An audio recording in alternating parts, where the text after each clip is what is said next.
आज राजस्थान विधानसभा के अंदर धर्मांतरण परिवर्तन बिल को जो है भारी हंगामे के बीच में पेश कर दिया गया, जहां एक और सदन में कांग्रेस ने वॉकआउट करके इस बिल का विरोध किया, वहीं भारतीय जनता पार्टी ने जो है इसका स्वागत करके उसे पारित किया। हमारे साथ में भारतीय जनता पार्टी की प्रवक्ता, जिनसे बात करेंगे धर्मांतरण परिवर्तन बिल को लेके।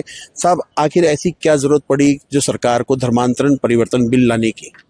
सबसे पहले तो मैं माननीय मुख्यमंत्री जी का और प्रदेश सरकार का धन्यवाद करता हूं, आभार प्रकट करता हूं कि जिस प्रकार की परिस्थितियां पिछले विगत 10 वर्षों से देखने के लिए राजस्थान के अंदर मिली है और उसमें पाया गया है कि किस प्रकार से लोगों को जबरन धर्म परिवर्तन करने के लिए प्रोत्साहित किया जा रहा है, लालच दिया जा रहा है, डराया धमकाया भी जा रहा है। और एक बार होने के बाद में पीड़ित परिवार जब न्यायालय में जाता है या पीड़ित परिवार जब थाने में जाता है तो कानून नहीं होने के कारण से पीड़ित परिवार तो अपने दुख देखता ही देखता है और बचते कौन है? अपराधी, जो इस कुकृत्य को अंजाम देते हैं।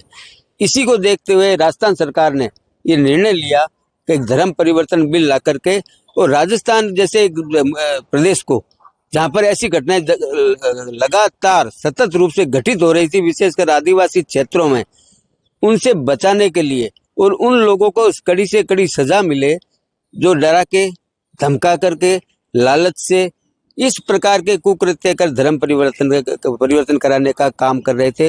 निश्चित रूप से राजस्थान की जनता का भला होगा और उन लोगों को भी सबक मिलेगा कानून के माध्यम से जो इस कार्यक्रम में लगे हुए हैं। क्योंकि इस बिल को अगर पेश किया गया है तो उसमें सजा का प्रावधान भी दिया गया है, इसमें जुर्माना भी भरा दिया गया है। तो क्या लगता है कि इससे पहले राजस्थान के अंदर में ज्यादा मात्रा में धर्म परिवर्तन हुए, इसलिए सरकार को सोचना पड़ा इस ओर? बिल्कुल बिल्कुल, इससे पहले भी प्रयास हुए हैं। 2006 में भी प्रयास हुआ है, विधानसभा में बिल पारित हुआ है, लेकिन माननीय राज्यपाल महोदय ने, महामहिम महोदय ने उस बिल को वापस लौटा दिया। लौटाने के अनेक कारण हैं। जिस प्रकार से कांग्रेस पार्टी ने आज विरोध किया, जिस प्रकार से कांग्रेस पार्टी कुकृत्य को लागू करने में रुकावटें पैदा करने का जो प्रयास कर रही है, विधानसभा में हो चाहे सड़क पर हो, इसे साबित होता है कि कांग्रेस पार्टी को इस राजस्थान की जनता से इस धर्म परिवर्तन की आड़ में जो बड़े बड़े लोग इस धंधे का, मैं इसको धंधा बोलता हूँ, इस धंधे में लगे हुए हैं, उनको बचाने का काम अगर किसी पार्टी ने आज किया है तो वो कांग्रेस पार्टी ने किया है। कांग्रेस पार्टी को आज आभार प्रकट करना चाहिए था माननीय मुख्यमंत्री जी का, कांग्रेस पार्टी को धन्यवाद करना चाहिए था आज, और बिना शर्त इस बिल को समर्थन करते और कहते नहीं ये राजस्थान के लिए बहुत अच्छा बिल है, इसको लागू होना चाहिए। क्यों नहीं किया? क्योंकि केवल मात्र वोट पॉलिटिक्स के कारण से नहीं किया, तुष्टीकरण की राजनीति के कारण से नहीं किया। क्यों डर लगता है कांग्रेस पार्टी को? क्यों कांग्रेस पार्टी चिंतित होती है? और कांग्रेस पार्टी का चरित्र आप देख रहे हैं लगातार, चाहे SIR का मुद्दा हो, चाहे धर्म परिवर्तन का मुद्दा हो, हर मुद्दे पे ये लोग केवल राजनीति करने का काम करते हैं, वोट की राजनीति का काम करने का काम करते हैं। और अभी आपने बात की सजा की, निश्चित रूप से इसके अंदर ये प्रावधान है तो किसी ने भी अगर जबरन धर्म परिवर्तन कराया, और इसका सबसे बड़ा प्रावधान तो यह है कि धर्म परिवर्तन के पहले आपको जिलाधीश महोदय को नोटिस देना पड़ेगा, सूचना देनी पड़ेगी, 1 महीने का समय आपको लेना पड़ेगा। माननीय DM जिला मजिस्ट्रेट महोदय जांच करवाएंगे। उस जांच कराने के बीच में भी अगर कोई शिकायत प्राप्त होती है तो शिकायत पे काम होगा। अगर ये साबित होता है कि ये जो काम हो रहा है ये जबरन हो रहा है तो उस व्यक्ति के ऊपर जुर्माना भी लगेगा, सजा भी होगी। एक बार में करेगा तो ये, दूसरी बार करेगा तो ये, और तीसरी बार करेगा तो ये, और ये सजा लगातार बढ़ती जाएगी। और इसमें चेतन जी, मेरा सवाल ये है कि क्या लगता है कि इस बिल को आने के बाद में जो आम आदमी है, अगर मैं भी धर्म परिवर्तन करना चाहूँ तो इसमें एक तरह से लगता नहीं भारतीय जनता पार्टी की सरकार ने उस पर एक रोड़ा अटका दिया है, स्पीड ब्रेकर लगा दिया है, या सनातनी वोट पे कब्जा करने के लिए इस तरह का किया गया है? बिल्कुल, मैं आपको एक बात इस बात में स्पष्ट करना चाहता हूँ। भारत एक लोकतांत्रिक देश है, राजस्थान भी भारत का एक हिस्सा, कानून से देश चलता है, कानून से प्रदेश चलता है। किसी को भी ये छूट नहीं दी जा सकती जबरदस्ती करने की। हाँ, स्वेच्छा से अगर कोई आदमी धर्म परिवर्तन करना चाहता है तो कोई दिक्कत कहाँ है? कोई दिक्कत नहीं है। लेकिन बाद में ये पता चलता है उस व्यक्ति से ये जबरन कराया गया, दबाव में देके कराया गया, लालच देके कराया गया, डरा धमका कर कराया गया, तो पीड़ित व्यक्ति कहाँ जाए? पीड़ित व्यक्ति के बचाव का कोई साधन नहीं, अपराधी छूट जाते थे। इसी कारण से ये बिल लाया गया है। जबरन, मैं बार बार कह रहा हूँ, जबरन शब्द प्रयोग क्यों किया गया है? जबरन इसी किया गया है, स्वैच्छिक नहीं है ये। जबरन करेंगे तो उसको सजा भोगनी ही पड़ेगी। और कई कई तो मशीनरी जो है, हमने सुनाई में आता है मशीनरी जो राजस्थान के बॉर्डर वाले इलाके हैं जहां पर, तो वहां पे भी धर्म परिवर्तन की कई शिकायतें आई हैं, कई बार मुकदमे भी दर्ज हुए हैं, तो उसको लेके सरकार गंभीर क्यों नहीं थी पहले? मैं इसी बात पे आ रहा हूँ। मैंने पहले भी कहा था, चाहे वो आदिवासी बेल्ट हो, चाहे सीमांत क्षेत्र हो, क्योंकि मैं भी पश्चिमी राजस्थान से आता हूँ। जैसलमेर, बाड़मेर, बीकानेर, ये पूरा सीमांत प्रदेश है, पाकिस्तान का बॉर्डर लगता है। जिस प्रकार की घटनाएं अपन देख रहे हैं, आपने भी देखी है, मैंने भी देखी है, पूरे राजस्थान ने देखी है। समय समय पर प्रिंट मीडिया, इलेक्ट्रॉनिक मीडिया में आता है, नाम परिवर्तन करके, झूठ बोल करके, लव जिहाद करके, डरा धमका करके, और जहां पर आबादी इनकी ज्यादा होती है वहां पर ये सारे कुकरेते तो होते ही हैं। विशेषकर इन्होंने आदिवासी बेल्ट को भी टारगेट बनाया था, और आदिवासी डूंगरपुर, बांसवाड़ा, चित्तौड़, 12 शहरी आदिवासी जहाँ ज्यादा है, वहां पर इन लोगों ने पिछले 50 सालों से ये लगे हुए हैं। लेकिन पहले साइलेंटली होता था। बाप पार्टी लगातार जो है जोहार की बात कर रही है, जोहार प्रदेश की बात कर रही है कि उनके प्रदेश की अलग मांग होनी चाहिए।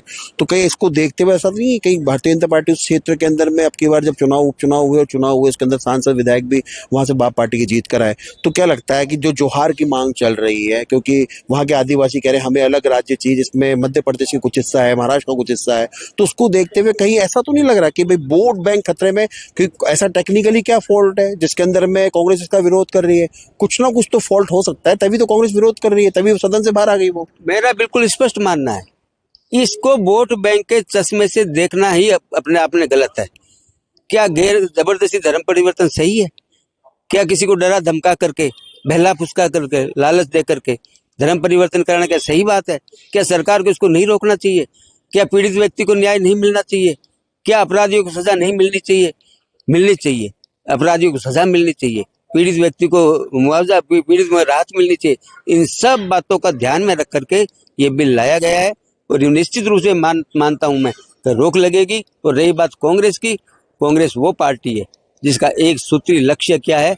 विरोध करना, तुष्टीकरण की राजनीति करना। एक वर्ग को खुश करने के लिए कांग्रेस वो सारे काम करती है जिससे उस वर्ग के वोट कांग्रेस पार्टी को मिले। भारतीय जनता पार्टी कभी ऐसा काम नहीं करती है, किसी वर्ग विशेष के लिए नहीं करती है। वो समग्र रूप से सोचती है इस प्रदेश राजस्थान, इस भारत देश की जनता का भला कैसे हो और जनता को राहत कैसे मिले, और इस प्रकार के कुत्सित प्रयासों से जनता को कैसे बचाया जाए। इन सब को सम्मानित करते हुए ये बिल लाया गया है, और एक बार पुनः धन्यवाद करता हूँ। मेरा मेरा एक लास्ट सवाल, छोटा जवाब चाहिए मुझे। अब क्योंकि सरकार ने बिल तो पास कर दिया है, तो क्या आपके पास, पहले सरकार के पास, क्योंकि आपकी सरकार को बने हुए 2 साल के करीब होने वाले हैं, तो क्या सरकार के पास कोई ऐसा डाटा था जिसके अंदर में ये खुलासा हो सके कि इतने धर्म परिवर्तन हुए उसके अंदर में? बिल्कुल, सरकार के पास डेटा है, थानों में डेटा है। और ये डेटा आते कैसे हैं? डेटा इसीलिए आते हैं कि जब आदमी को गलत तरीके से धर्म परिवर्तन करा दिया जाता है, और वो न्यायालय में जाता है, वो थाने में जाता है, उसका परिवार जाता है, तब वो आंकड़े वहां इकट्ठे होते हैं, और ऐसे मामले बढ़े तभी तो सरकार बिल लेकर आई है। अगर ये मामले नहीं बढ़ते, अगर ऐसे मामले नहीं होते, तो सरकार बिल लेकर क्यों आती? इसीलिए बिल लेकर आई है। और ये प्रयास मैं बता रहा हूँ आपको, 2006 में भी किया गया था। 2006 में भी बिल पास कराया, माननीय गवर्नर महोदय ने वो वापस लौटा दिया था। लेकिन आज ये बिल यहाँ विधानसभा में पारित हुआ है, और मैं तो धन्यवाद और आभार प्रकट करता हूँ माननीय मुख्यमंत्री जी का, प्रदेश की सरकार का, जिन्होंने चिंता की है, जिन्होंने उस गरीब की चिंता की है, जिन्होंने उस आदिवासी की चिंता की है। अपने धर्म को बचाने के लिए वो आज स्वतंत्र रूप से कहीं भी खड़ा होकर के कह सकता है, कानून भी उसकी मदद करेगा, कानून में प्रावधान है, और जो इस कुकृत्य करने वाले दुष्ट लोग जो हैं उनको भी सजा मिलेगी। तो ये थे भाजपा के प्रदेश प्रवक्ता चेतन राज पुरोहित। उन्होंने साफ तौर पे कहा है कि ये जो बिल है आम जन की भलाई के लिए किया गया है, और साथ में उन्होंने कहा कि ऐसे मुकदमे बहुत सारे दर्ज हुए थे जिसके अंदर में जबरन धर्म परिवर्तन की बात कही जाती थी। कई थानों में ऐसे मुकदमे थे जहां पर धर्म परिवर्तन को लेकर शिकायतें थी, लेकिन क्योंकि इस धर्म परिवर्तन बिल के लाने से एक और जहां आम जन को फायदा होगा, वहां दूसरी तरफ जो धर्म परिवर्तन की आड़ के अंदर धंधा चला रहे हैं, उनको पैसों का लालच देते हैं, घरों का लालच देते हैं, उनसे भी छुटकारा मिलेगा। लेकिन साथ में जो सीमावर्ती इलाके हैं राजस्थान के, वहां पर जो है जोहार की मांग चल रही है, अलग राज्य की मांग चल रही है, जो भारत आदिवासी पार्टी भी लगातार उठाती हुई आई है। और ये देखने के लिए मिला है कि बाप के विधायक बांसवाड़ा डूंगरपुर साइड की जो एरिया है उसमें कुछ हिस्सा मध्य प्रदेश, कुछ हिस्सा जो है गुजरात का, और कुछ हिस्सा राजस्थान को मिला के अलग राज्य की मांग की जा रही है। लेकिन ये बिल आम जन के लिए कितना फायदेमंद होगा ये तो समय ही बताएगा। लेकिन फिलहाल आज भारतीय जनता पार्टी ने इस बिल को पेश करके कम से कम अपनी सनातनी नीति को आगे बढ़ाने का प्रयास प्रयास किया है और साथ ही ये भी कहा है कि जो हिंदू है वो धर्म परिवर्तन कभी नहीं करता, क्योंकि उसका गौरव और सौभाग्य है कि वो हिंदू धर्म में पैदा हुआ है। Manoj Sharma, news watch India, Jaipur.